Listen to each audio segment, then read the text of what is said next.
Yo, good afternoon, everybody. How you doing? This is your coach Renz, and today we're going to talk about some relationship issues. We're going to talk about these relationship issues because on my Facebook there are quite a few relationship groups that I belong in, and one I'm an administrator of called the Honeypot on Facebook. But in these groups, I've seen repeated conversations, a repeated argument that has two things about them. One is a double standard, and the other one is a preference shaming, and we're going to get to that one. And then there's a secondary conversation that consistently happens, and we're going to get to that one as well. So we're going to talk about two different things. So just stay with me, roll with me. If I insult you or make you feel some kind of way that is not happy, then I'm halfway sorry, but too bad at the same time. Get over it, because maybe you need some of this. But let's go with the first part of it, and that is preference shaming. This preference shaming usually occurs when a man has preference, not when the woman does. You see, in these conversations, if the woman says that the guy is too short and she'll pass, there's no one says anything. If he has too many baby mama drama and she'll pass, that's okay. If he doesn't make enough money, she'll pass. That's okay, because she got to have her security, right? Even though she's an independent woman. If he doesn't make enough money, if his job is if he doesn't have enough ambition to do better, then we're gonna remove ourselves from that relationship. It's so interesting that those kinds of things can be said. A man can be too short. A man can have too much baby mama drama. A man can not have enough ambition. He cannot make enough money that is substantial for that woman. He may not want to live in the higher ends of town. And that's okay for the woman to pass on that man. And she gets no preference shaming when she says that. But let it be the other way around. You see, these same questions get asked, one of them particularly said, if she's too skinny or too fat, do you pass? And a lot of men said that they will pass on the too skinny or the too fat. And then they got ridiculed. The men got ridiculed based on it. Others said that if she was, if you met the woman and she was too big, then, would you pass? And people will, oh, you got to look on the inside. You have to look. The woman is much more than just what's on the outside. And you men need to grow up and mature. But isn't a guy much more than his height? I mean, here's the thing about that. If a woman is too big or even too small, that could be changed. That's a decision. That's a decision to not eat as many calories, or you may need to eat more calories. That's a decision of to work out or not to work out. But if a man is too short, he can't do anything about being short. That's like if a woman came and said that she wouldn't date me because I was a black man. I can't do nothing about that. About me being, well. But still, on the norm, I can't do anything about the fact that this is the color of my skin. All right? But if a woman is too big, all of a sudden a man gets preference shamed because he says he would pass on a big woman. Or it's the argument of you should be willing to help her. You can't help people who don't want to help themselves. How can I help you if you have no desire to do so? There are plenty of women who they look at their size and they are perfectly happy with it. They big, beautiful women and they're happy with it. And more power to them. If you're happy that way, you love yourself that way, I'm not here to change you unless you want to be changed. Now, in my other coaching stuff, do I put people on a health regimen? I sure do. If you're going to work with me, you're going to be on a health regimen. But the fact of the matter is, if somebody says that I love being a 300-pound woman, be it. Just don't expect me to have to like it. You see, you can say that I should be able to look deeper inside the woman, but here's the thing. When I'm rubbing on you every night and my hand is going like this in the rubbing, I got a problem. I'm not feeling that. I'm not sexually attracted to you. I'm not gonna be turned on. I'm gonna have issues. You're gonna think that I got ED. But I'm just, so you can't don't shame me for that. That's my preference. Just like your preference is not a short dude. It's not.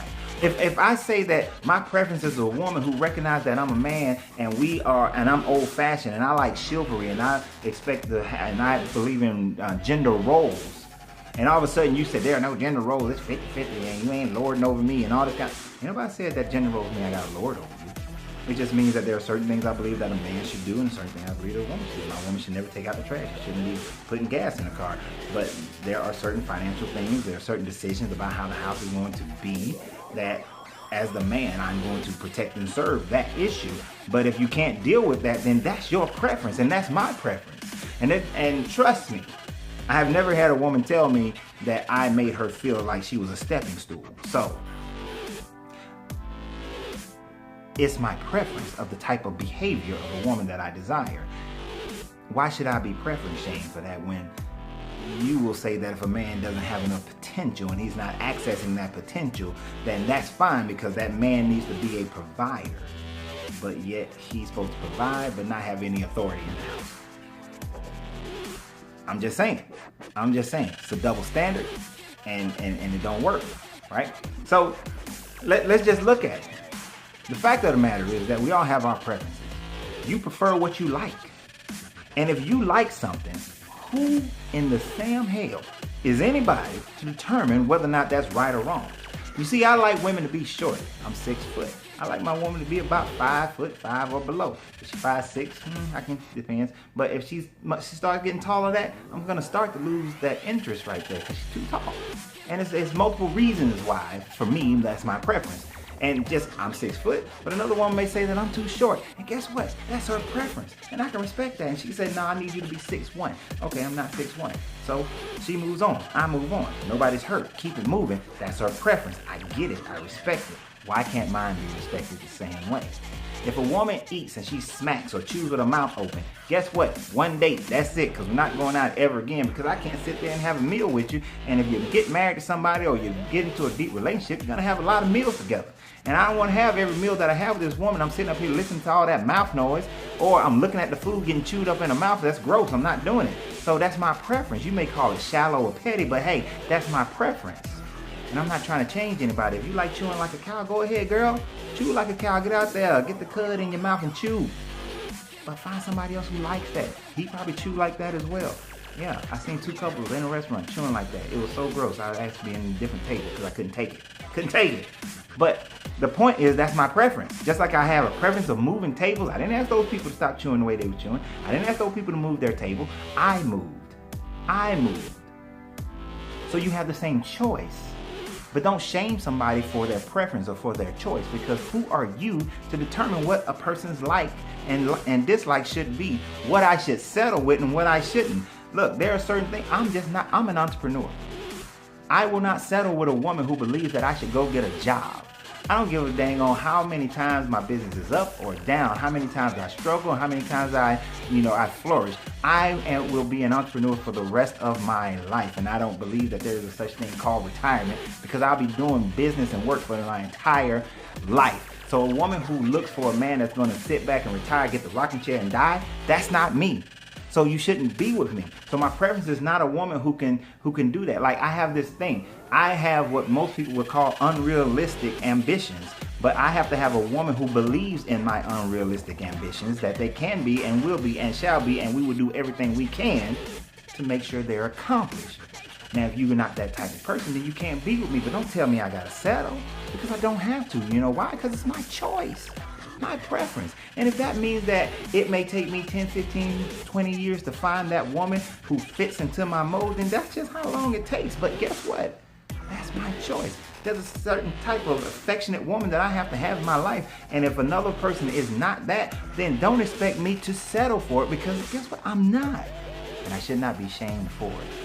Nor should any other man be shamed for anything, whether it's physical, whether it's mental, whether it's actions, or anything else for what his preferences are. Neither should the same go for a woman. I don't blame a woman who says that she needs a man to make a certain amount of money to be a protector. I don't blame a woman who says that a man needs to be a certain height. I don't blame a woman for saying that he needs to have a certain amount of proudness and manliness about him. I don't even blame people who say that I like white dudes, I like black dudes, I like Asian dudes, I like black women, white women. I don't blame those people either, because you like what you like. And you like long hair, you like short hair. It's your preference. It's your preference. So stop preference shaming people. Let that go. You're only doing it because they're choosing a preference that's not you. You don't fit that preference. But guess what? Everybody is not for you. Everybody's not for you, and you're not for everybody. So your goal should be to find somebody who just falls deeply head over heels in love with you being exactly the way that you are. So that all you got to do is become a greater version of yourself to increase the love factor in your life. That's all that should matter. I'm not looking to change who I am. I'm not looking to change who anybody else is when it comes to a relationship with me. But what I am looking to do is find somebody who just says that, you know what, that dude right there, I am head over and heels in love with that dude. 80% of who he is just lights me on fire, and his 20% is not a deal breaker.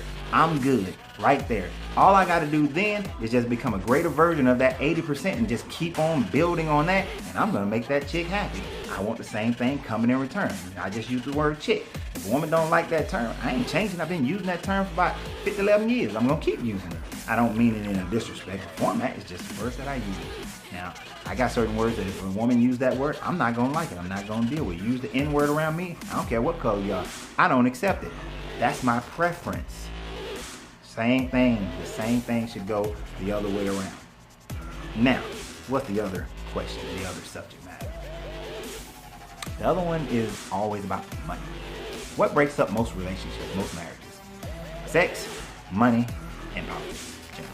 But not politics too much. I shouldn't say that. Because politics, that one's kind of fell away. It's really sex, religion, and money. Alright? So money is a big issue within couples. Money and sex are the two bigger ones. So basically, if you're not compatible sexually, your relationship's gonna die.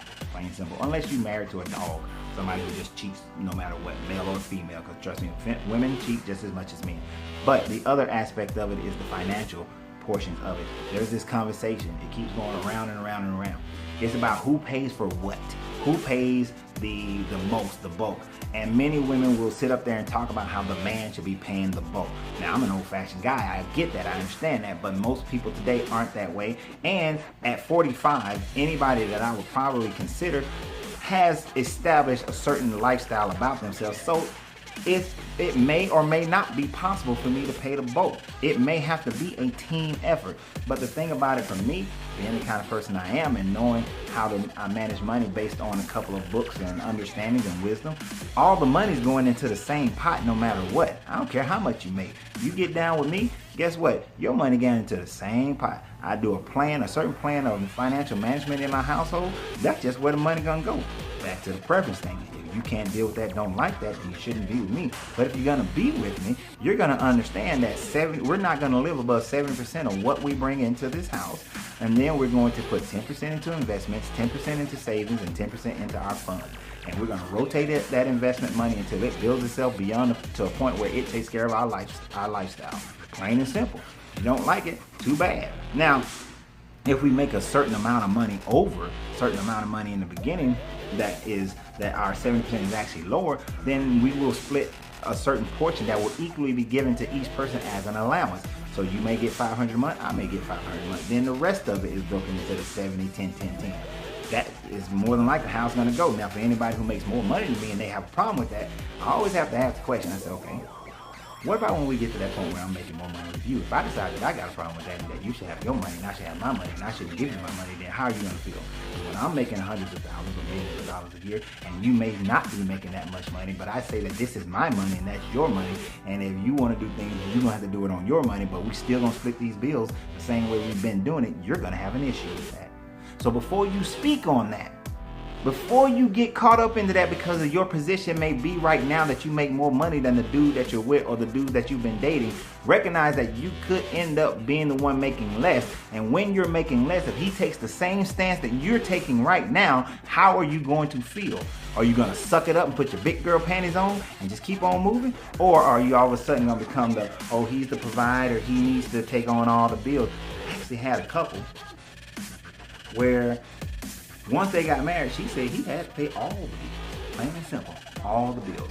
And then because he paid all the bills, and at the end of the day, he had no money left, he would have to borrow money from her, and she would financially shame him for it. That relationship was set up for failure.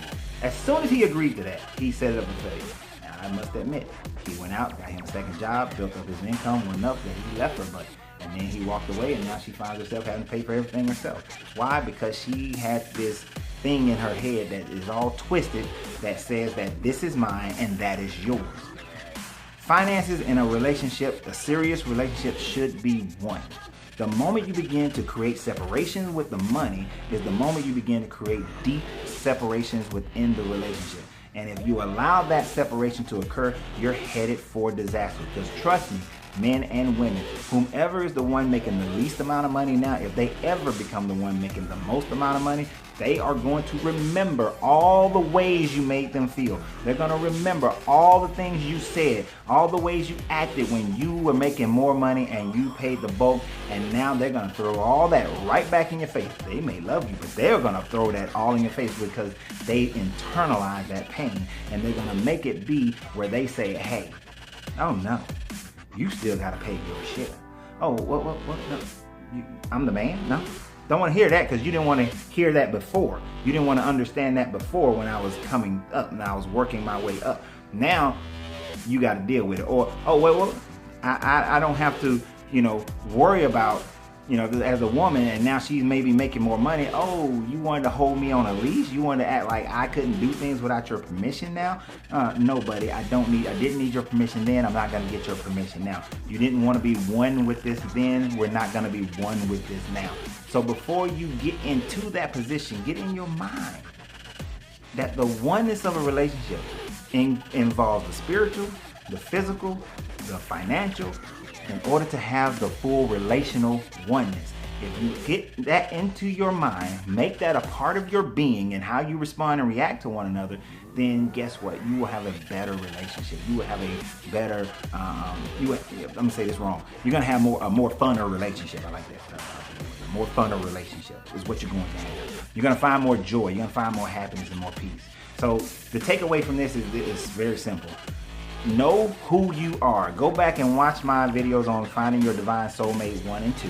Know who you are, and then don't settle for anything less than what you expect to have. You've got to have at least that 80%, and the 20% can't be any deal breaker. You got to get somebody that's compatible with you. Many people will say, so they'll pull it from the Christian Bible and say that you got to be equally yoked. But here's the problem. You're only looking at that from the spiritual. You need to look at that from the physical. You got to look at that from the financial. You got to look at that from the relational. You got to look at that from many different points of view, because simply put, just spirituality won't get you there. There was another argument that was saying that if you find a godly woman and she's loyal, why would you ever cheat on her? That don't make her a good woman. It doesn't. And people say, oh, well, if she's godly, she's following all the guidelines. No one is following any guidelines from any book 100%. No Taoist, no Buddhist, no Hindu, no Christian, no Jew, no Muslim. None of them are following it 100%, especially not in a relationship. Because I do believe that book said that your body is not your own and you're not supposed to deny each other except in times of agreed upon fasting and praying. So if I don't ever agree on some fasting and praying, then give it up the nookie, okay? So ladies, yeah, well, before you say that, think about that. Before you get into all that, think about that. About not denying each other ever. Men, love your wives as Christ loved the church, because I know not a man that hated his own flesh. So as much as you love yourself, love her. Can you do that? As much as you give to yourself, give to her. As much as you take care of yourself, take care of her. As much as you cherish yourself, cherish her. Because if a man hate himself that much, he's definitely going to hate that woman. But since you don't hate yourself that much, then don't hate her that much. Don't do nothing for yourself that you would not do for her. Don't take care of yourself and not take care of her. So before you come running around telling me, I want to find me this godly woman because I'm a godly man and all this kind of stuff, you need to read the daggone book and understand the daggone book and then start living by the book before you start claiming the daggone book. All right? Because 99% of y'all ain't doing it. All right? I don't claim that book as my only book. I read many different books. But what I am saying is that I am not going to treat a woman less than what I would treat myself. Plain and simple. That's a good piece of wisdom no matter what you believe. No matter what you believe, treat your woman as well as you treat yourself. Okay? That's just good wisdom. Plain and simple. But I'm going to end this right here, guys. The fact of the matter is, stop preference shaming people, because I'm going to be with who fits me. And if you don't like it, if I have to go through 10 more relationships to find her, and the only way you can really discover is because some people are going to be, on their face saying they're going to look good, but then you got to go through the relationship in order to find out if you actually fit. If I got to go through 10 people, I got to go through 10 people. If you don't like it, guess what? I'm not trying to spend the rest of my life with you. I'm not trying to wake up next to you. I'm not trying to, take strolls along the beach with you. I'm trying to do it with her. So her opinion is the only opinion that would matter in that case. My mother's opinion doesn't matter. Sister's opinion, aunt's, cousin, doesn't matter. My kid's opinion doesn't matter. Because at the end of the day, who am I trying to grow old with? Her. My kids gonna leave me, hell. They 21, 18, and 16. Them jokers already barely spend time with me. So that's just how it is. I'm spending time with her. So I gotta make sure that me and her agree. I care less about what you think. About whether you think I'm shallow, because I got a lot of little small little innuendos, and I mean, innuendos, that's not the right word. Anyway, there's some things, like the smacking, I can never be with a woman who smacks. I can't do it. Them ballerina shoes and penny loafers, I can't do it. She never wear dresses, can't do it, not gonna happen. Too tall, can't do it. Too big, can't do it. Too small, can't do it. Sorry, get over it. But I'm not here to please you. I'm not here to please none of y'all. I'm here to please myself when it comes to that. It's all about me and her being a good match so that we can live in joy and elation together for the rest of our lives. That's what that's about. So I think about it in terms of, can I be on a desert island with this person, just me and her, for the rest of our life and be happy there? Can I live out in the middle of nowhere on a ranch with this woman and for the rest of my life and barely communicate with other people outside our kids and be happy there? That's all I really care about. If y'all don't like it, and this is the attitude y'all should take, if other people don't like it, they can kick rocks. Okay? They can kick rocks. They can go somewhere else. So and that's all part of freeing yourself to be yourself. You gotta be free to be you. Be free to say, this is my preference, this is what I like, this is how I want to live my life, this is the kind of person I am, and I'm going to live this way. And if other people don't like it, that's too bad. But I am very happy and comfortable and thrilled to be me. I'm in the shape I want to be in, I make the money I want to make, I live the life I want to live, I go and I experience things that I want to experience, I do all the stuff that makes me happy. And guess what? I found this woman, this chick here, and she loves doing the same stuff. Being the same way, living the same way. That is like, oh my damn. And that's what you should be looking for. The oh my damn. You find the oh my damn and you are in it. And guess what? You shouldn't care about what other people say, because I frankly don't give two rats ass or two shits about what other people think. So you should feel the same way. So free yourself so that you can be yourself and be happy with yourself and find that mate to be happy with. Because guess what? When your greatness is non-negotiable and her greatness is non-negotiable, then y'all just on fire with two great people who recognize that their happiness together is non-negotiable and nothing can penetrate or get through that thing. So y'all have a great day. Free yourself to be yourself, because your greatness is non-negotiable. This is your Coach Rand. Find me on my Patreon, Facebook, and all that other kind of thing.